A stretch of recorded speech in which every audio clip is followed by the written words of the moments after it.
Collection of data. अब हम लोग का टॉपिक क्या है, कलेक्शन ऑफ डेटा। डेटा कैसे कलेक्ट करते हैं इसके बारे में लिखेंगे। तो डेटा कलेक्शन, डेटा कलेक्ट करने का दो सोर्स होता है, एक है आपका प्राइमरी सोर्स और एक है आपका सेकेंडरी सोर्स। प्राइमरी सोर्स क्या होता है? Primary source of data employs collection of data from its origin. It offer you first-handed quantitative information relating to your statistical study। तो उसको बोलते हैं प्राइमरी सोर्स, जो आप डायरेक्ट ओरिजिन से कलेक्ट कर रहे हो, आप फर्स्ट टाइम जो डेटा कलेक्ट होता है उसको अपन बोलते हैं प्राइमरी सोर्स। जैसे अगर आपको लगता है कि आप अपना कोविड का महासमुंद में, अगर आप बीटीआई रोड पे ऐसा सोचते हैं कि नहीं, मैं बीटीआई रोड में मैं खुद जानना चाहूंगा कि हमारे बीटीआई रोड में कितने लोग जो कोविड से इन्फेक्टेड हुए हैं, कितने लोग हैं जिसको अभी तक कोविड टच भी नहीं किया, और कितने लोग हैं जो इसके डिसीज से डेथ हो चुके हैं, ये पूरा डेटा मैं खुद अकेला कलेक्ट करूंगा। आप हर घर जा रहे हो और कलेक्ट करके आ रहे हो, वो डेटा जो कलेक्ट करे उसको अपन बोलते हैं प्राइमरी डेटा, जो आप डेटा कलेक्ट करके आए सोर्स फ्रॉम ओरिजिन से, जो फर्स्ट टाइम है। ठीक है। सेकेंडरी सोर्स मतलब क्या होता है? Secondary source of data implies collection of data from the some agencies और institution which are already happen to be collected the data through statistical survey. आपको लगता है कि मेरे को ये जानना है कि भाई मेरे बीटीआई रोड में कितना इन्फेक्टेड पीपल थे आपके कोविड वगैरह में, उसको जानने के लिए आप जो सर्वे करते हैं, जो एनालाइज करते हैं, उनके थ्रू जा करके उनसे डेटा लेकर के आए, और वो जो डेटा लेकर के आए वो क्या कहलाएगा? आपका सेकेंडरी सोर्स ऑफ डेटा, जिसको बोलते हैं second hand data.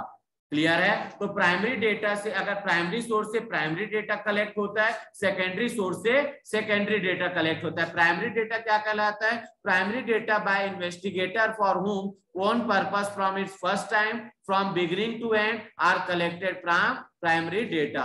These collected from the source of origin in the world data originally collected in the process of investigation are known as the primary data. Primary data are original. Secondary data क्या होता है? Secondary data are those data which are already existent and which have been collected from some other purpose than the answering of the question in hand. Data collected by other person are collected secondary data. These data are therefore called second hand data. Obviously, since the data have already been collected by somebody else, these are available in the form of published or unpublished report. For example, data related to India Railway which are annually published by Railway Board would be secondary data for any researcher. ठीक है। तो जो data कोई और collect कर चुका है, वो डेटा को अगर हम ला करके देख रहे हैं तो वो डेटा क्या कहलाएगा? आपका सेकेंडरी डेटा कहलाएगा।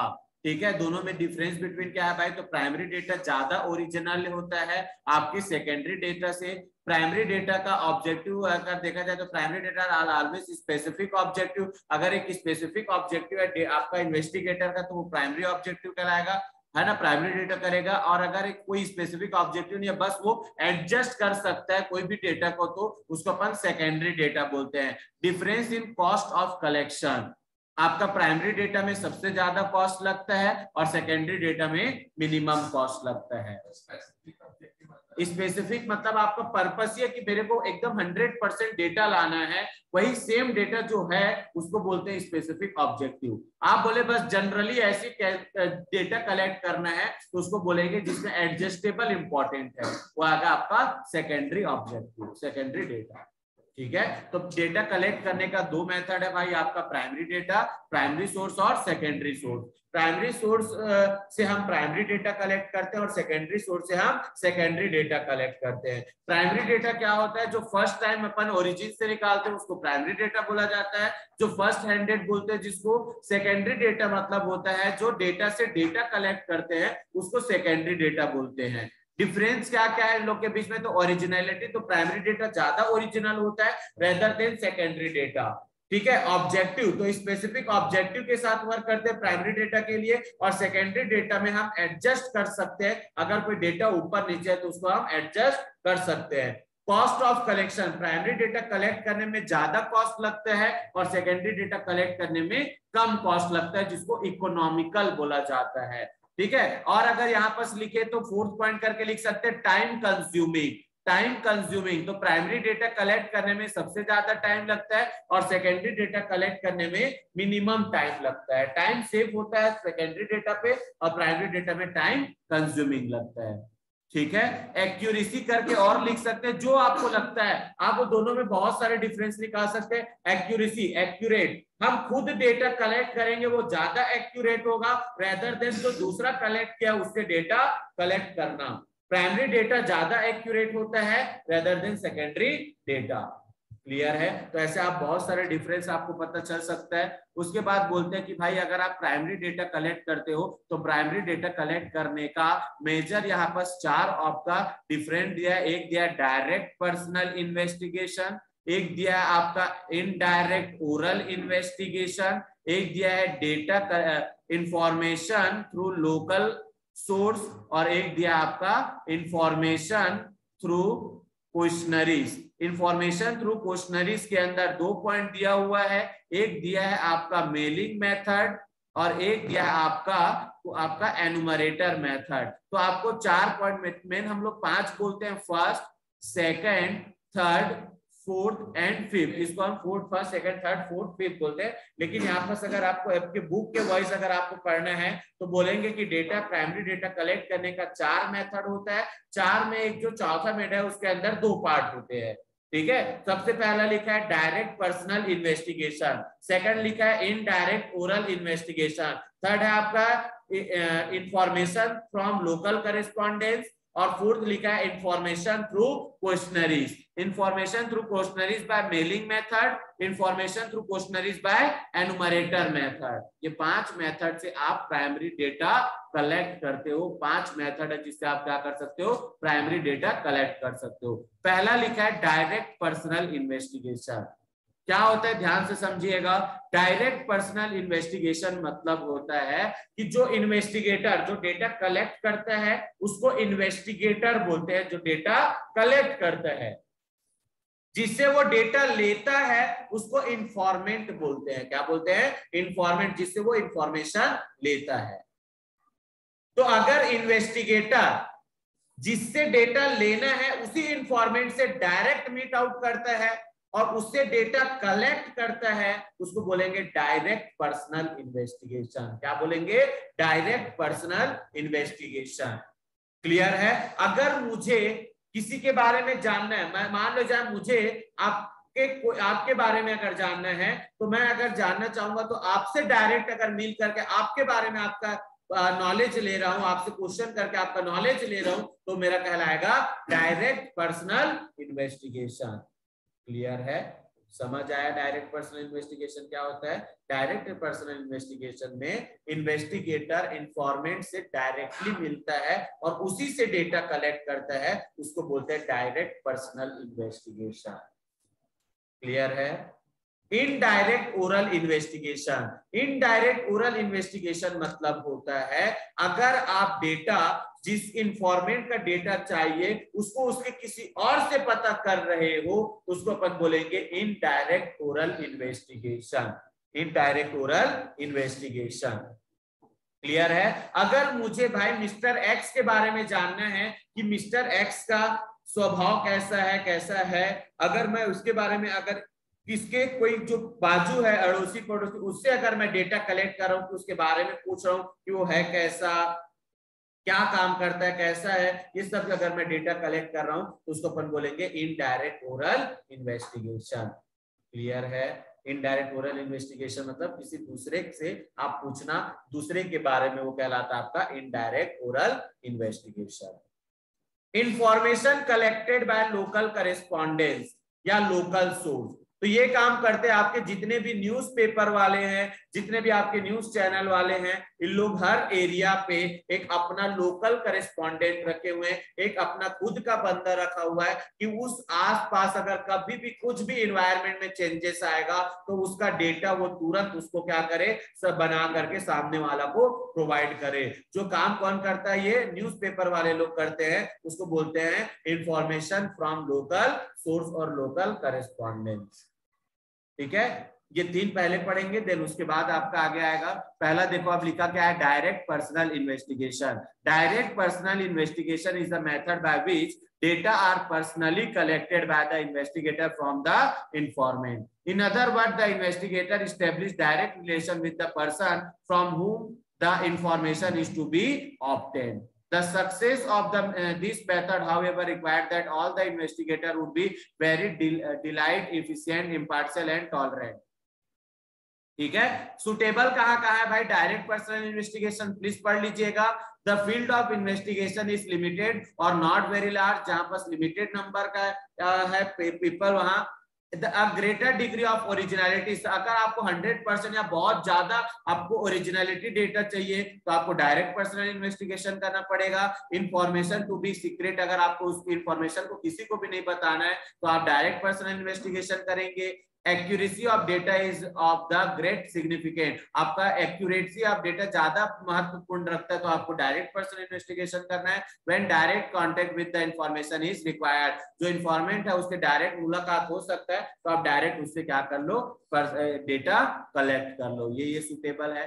मेरिट्स क्या होता है भाई? ओरिजिनलिटी होता है. आप खुद खरीदे हो तो आपका डेटा ओरिजिनल होगा. एक्यूरेसी 100% सही भी रहेगा. रिलायबल, आपको समझ में भी आएगा. रिलेटेड इंफॉर्मेशन, आप उसके अकॉर्डिंगली जो आंसर देते जाएगा उसके अकॉर्डिंगली आप उसको क्वेश्चन करते जाओगे.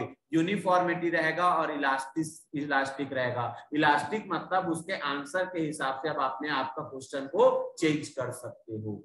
ठीक है, तो ये आपका 5-6 पॉइंट है जो आपका मेरिट्स है. डीमेरिट्स क्या है? Difficult to coverage wide area, ज्यादा बड़ा एरिया को आप कवर नहीं कर सकते. पर्सनल बेस्ट, भाई अगर जिससे अपन डेटा कलेक्ट कर रहे हैं वो उसके अगर कुछ दुश्मनी होगा तो वो कुछ भी उल्टा आंसर दे सकता है. कॉस्टली, ज्यादा पैसा लगता है. टाइम कंज्यूमिंग भी लिख सकते हो. लिमिटेड कवरेज भी लिख सकते हो. ऐसा नहीं है कि 4 पॉइंट दिया तो 4 ही पॉइंट होगा. आप जितना भी मेरिट डिमेरिट, जैसे इसका इनडायरेक्ट ओरल इन्वेस्टिगेशन का जो मेरिट है इसका डीमेरिट कहलाएगा. इसका जो डीमेरिट है वो आपका इनडायरेक्ट ओरल इन्वेस्टिगेशन का मेरिट कहलाएगा. और आप बहुत सारा चीज अपने हिसाब से सोच के लिख सकते हो. जैसे यहाँ पर टाइम के बारे में नहीं दिया है तो टाइम कंज्यूमिंग लिख सकते हो कि भाई आपका डायरेक्ट पर्सनल इन्वेस्टिगेशन करने से ज्यादा समय लगता है, तो ये भी आप इसके अंदर लिख सकते हो. Indirect oral investigation. Indirect oral investigation is the method by which information is obtained not from the person regarding whom the information is needed.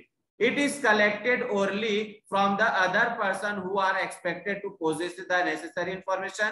This other person known as witness. For example, by this method, the data of the economic condition of the worker may be collected from their employer rather than worker themselves. ठीक है, suitability कहाँ कहाँ होता है? Direct indirect oral investigation. The field of investigation is relatively large. It is not possible to have direct contact with the concerned informant. The concerned informant are not capable of giving information because of their ignorance of illiteracy. Investigation is so complex in nature that only expert can give information. ठीक है. Merits क्या है इसका? Wide area coverage करता है. Less expensive मतलब economical. Less expensive मतलब economical. ठीक है. एक्सपर्ट ओपिनियन होता है. फ्री फ्रॉम बेस होता है. सिंपल होता है.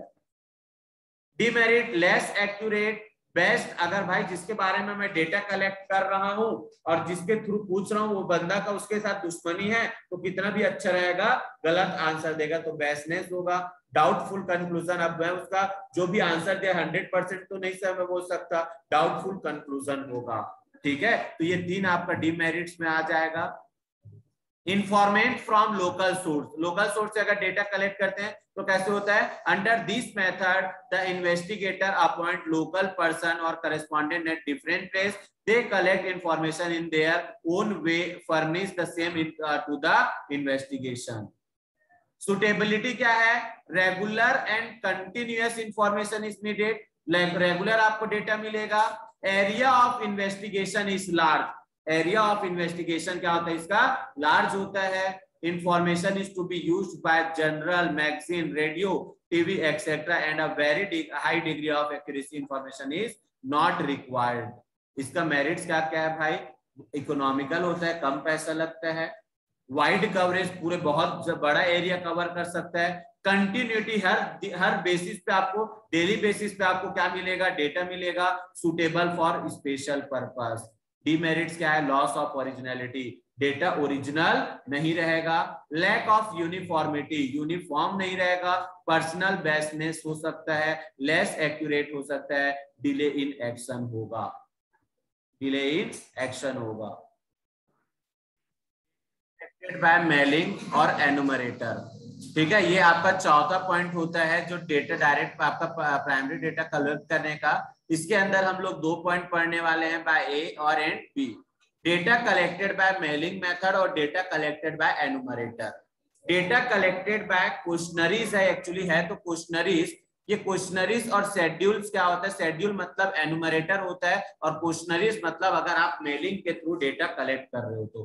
क्वेश्चनरीज मतलब क्वेश्चन, जैसे अगर आपका बात करते हैं कि आप अगर कोई डेटा है जो आपको कलेक्ट करना है तो आप उसको मेल के थ्रू आप सेंड कर दिए क्वेश्चन बना करके कि आपको आपका जो डेटा जानना है उसके बारे में, कि भाई आप जैसे किसी को मेल किए हो उसके बारे में जानने के लिए, उसका पूरा बायोडाटा जानने के लिए आप उसको क्वेश्चन लिख करके मैसेज कर दिए हो और मैसेज के बाद वो आपको क्या करेगा, रिप्लाई देगा, तो वो जो करे कहलाएगा data collected by questionnaires through mailing method. क्या कहलाएगा? Through mailing method. अगर आप एक एनुमरेटर, एक सब ऑर्डिनेट आप अरेंज करके रखे हुए और वो सब ऑर्डिनेट आपका डेटा का जो क्वेश्चन आप बना करके दिए उस क्वेश्चन के बेस पे वो आंसर लेते जा रहा है, तो उसको अपन कहेंगे data collected by question by enumerator method. एनुमरेटर एक बंदा होता है सबऑर्डिनेट, जो मैंने जो क्वेश्चन, जो मेरे को डेटा जानना है, मान लो चाहे मेरे को डेटा जानना है name of the student, father's name of student, mother's name of student, blood group, mobile number of student, mobile number of parents, आपका एड्रेस, आपका ईमेल आईडी, ये सब डेटा मुझे जानना है। और ये डेटा को अगर मैं मेल के थ्रू आपको सेंड किया और आप मुझे वापस रिप्लाई दिए तो वो क्या कहलाएगा? आपका data questionnaires by mailing method. और इसी डेटा को अगर मैं एक एनुमरेटर रख दिया, जो बंदा खुद आपसे पूछेगा और अपना भर भर के वो डेटा लाएगा, वो डेटा को बोलेंगे डेटा कलेक्टेड बाय एनुमरेटर। क्लियर है? अब देखो यहाँ पर लिखा है information through questionnaires and schedules. You under this method the investigator prepare a questionnaires keeping in the view of object of the inquiry. There are two way of collecting information on the basis of questionnaires. पहला क्या? Mailing और दूसरा एनुमरेटर method. Mailing कैसे करेगा? Under this method questionnaires are mailed to the informant, a letter is attached with the questionnaires giving the purpose of inquiry. It is also ensured that the information would be kept secret. ठीक है? This information not the answer against the question and result to the completed questionnaires to the investigation. Suitable कहाँ होता है? Area of the study is very wide. Informant are educated, informant अगर educated है तो ये काम आएगा। मेरिट्स क्या है? इकोनॉमिकल है, कम पैसा लगता है। ओरिजिनल, आपका डेटा आपके पास डायरेक्ट जाएगा और जिससे पूछना है वही आपको डेटा का इंफॉर्मेशन देगा, ओरिजिनल रहता है। वाइड कवरेज होता है। डीमेरिट्स क्या है? लैक ऑफ इंटरेस्ट, मैंने उसको पूछा, उसको जो आंसर नहीं बता रहा वो एवी कुछ भी लिख के भेज दिया। एड्रेस पूछा तो एड्रेस लिख दिया महासमुंद। अब वो महासमुंद में तो कई एरिया है, लेकिन वो अगर डेटा ठीक से बता पाया कि आपने एड्रेस ठीक से दिया क्या? No sir. तो ये क्या होता है? Lack of interest. अगर उसको इंटरेस्ट नहीं है फिलअप करने का तो वो ऐसी छोटा छोटा जो अच्छे से आंसर नहीं रहेगा वैसा भेज देगा। अब मैं रायपुर का बंदा, मैंने पूछा कि आपका एड्रेस क्या है, तो लिख दिया महासमुंद पे। कोई भी जानता है, पूछ लेना, बच्चे जानते हैं। तो कौन जानेगा भाई? यहाँ अभय नाम तो 1000 है। ठीक है? लैक ऑफ फ्लेक्सिबिलिटी, चेंज नहीं हो सकता, क्वेश्चन को अपन चेंज नहीं कर सकते। लिमिटेड यूज, जितना अपने का यूज रहेगा उतना ही यूज हो पाएगा वो डेटा। बेस्ट, अगर कुछ बेस्टनेस होगा तो वो अपोजिट कुछ भी लिख करके भेज देगा। लेस एक्यूरेसी, 100% वो एक्यूरेट डेटा नहीं देगा। तो ये क्या है उसका? डीमेरिट। एनुमरेटर मेथड, एनुमरेटर मेथड क्या होता है? Under this method a questionnaire is prepared according to the purpose of inquiry. This, the enumerator himself approaches the informant with the questionnaires. The questionnaires which are filled by the enumerator themselves by putting the question are called schedules.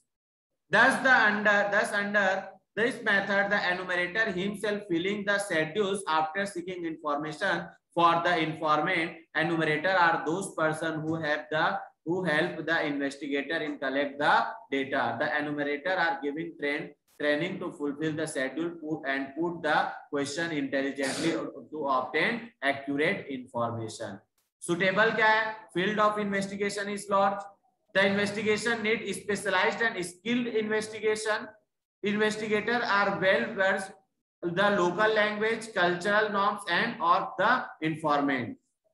Merits: wide coverage, accuracy, personal contract, impartially or completeness. Impartially क्या लिखा है? This is the impartial. This is because the enumerator themselves do not need the required informant, so that they are impartial to the nature information that they obtain. मतलब ये है कि मैं जो question पूछे रहूंगा वही वो उसको पूछेगा, वो अपने से क्वेश्चन और नहीं लिख सकता, नहीं पूछ सकता, इसलिए वो क्या कहलाता है? इम्पार्टियल कहलाता है, आधा अधूरा कहलाता है। डिमेरिट्स: एक्सपेंसिव होता है भाई, एक एनुमरेटर, उसको भी उसका खुद का उसको सैलरी दोगे, उसके आने जाने का खर्चा दोगे, बहुत सारा खर्चा लग जाता है। टाइम कंज्यूमिंग होता है। अवेलेबिलिटी ऑफ एनुमरेटर: एनुमरेटर भी सही होना चाहिए। टाइम कंज्यूमिंग लिखा हुआ है, not suitable for private investigation, अगर आप प्राइवेट इन्वेस्टिगेशन कर रहे तो एनुमरेटर नहीं रहना चाहिए। आईएमपी है कि गुड क्वेश्चनरीज होने के लिए क्या क्या जरूरी है। तो पहला लिखा है लिमिटेड नंबर ऑफ क्वेश्चंस होना चाहिए, क्वेश्चन एकदम लिमिट होना चाहिए, ज्यादा 20-25 क्वेश्चन नहीं, थोड़ा नंबर कम हो। सिंपलिसिटी: क्वेश्चन भी सिंपल होना चाहिए। Proper order of the question: proper order भी होना चाहिए क्वेश्चन में। ऐसा नहीं कि आपका पेरेंट्स का नाम में पापा का पहले पूछा, फिर आपका नाम पूछा, फिर मम्मी का, फिर उसके बाद एड्रेस पूछ दिया, फिर नीचे मोबाइल नंबर पूछ रहा हूं। ऐसे कुछ भी डिसऑर्डर नहीं होना चाहिए, सीक्वेंस होना चाहिए। नो अंडरस्टैंडेबल क्वेश्चन: ऐसा क्वेश्चन जो अंडरस्टैंड नहीं हो पाएगा उसको आपको मत पूछो। नो कन्वेंशियल: तो आज जो वो नहीं है, कन्वर्टिज भी नहीं है, तो उसको मत पूछो। कैलकुलस होना चाहिए। प्री टेस्टिंग करना, पहले आपको डेटा भेजने से पहले खुद प्री टेस्ट कर लो। इंस्ट्रक्शन: प्रॉपर इंस्ट्रक्शन गिवन होना चाहिए कि क्या क्या क्यों पूछ रहे हैं, किस पर्पस का है, क्या रीजन है, पूरा होना चाहिए। क्रॉस वेरिफिकेशन कर लो। तो ये आपका 10 पॉइंट है। एटलीस्ट आपको ये 10 पॉइंट का बस नाम याद रखना है कि कौन कौन सा गुड क्वालिटी ऑफ क्वेश्चनरी इसके अंदर आता है, क्योंकि आपके ऑब्जेक्टिव में ऐसा पूछा जाएगा कि इसमें से कौन सा पॉइंट नहीं है गुड क्वालिटी ऑफ क्वेश्चनरी। तो आपको 10 में से ऐसा जो नहीं दिखेगा उसी को आप क्लिक कर पाओगे। क्लियर है? और ये data collected by secondary data आपके कोर्स में तो नहीं है, बट आपको बस इतना समझ लेना कि अगर हम कोई पब्लिश, अगर कोई न्यूज़पेपर, कोई मैगजीन, अगर पब्लिक सोर्स से डेटा, मतलब जो से डेटा पहले से कलेक्ट हो चुका है वो डेटा को अगर मैं कलेक्ट कर रहा हूं तो वो डेटा कहलाता है सेकेंडरी सोर्स। और उसको कलेक्ट करने का 2 मेथड होता है, एक पब्लिश्ड और एक अनपब्लिश्ड। पब्लिश मतलब न्यूज़पेपर वगैरह या बाहर पूरा पब्लिश्ड हो चुका है, वो डेटा को वापस लेके आ रहा है, उसको बोलते हैं पब्लिश डेटा। अनपब्लिश्ड डेटा जो सीक्रेसी है, जो पब्लिश नहीं हुआ है बट वो आपके डायरेक्टर और मैनेजर के बीच में बस है, वो डेटा को बोलते हैं अनपब्लिश्ड डेटा। तो ये आपके कोर्स के लिए उतना इंपॉर्टेंट नहीं है, बस इतना ही आपको स्टडी करना है। क्लियर है? पक्का? ये भी करता। कोई डाउट है तो पूछो।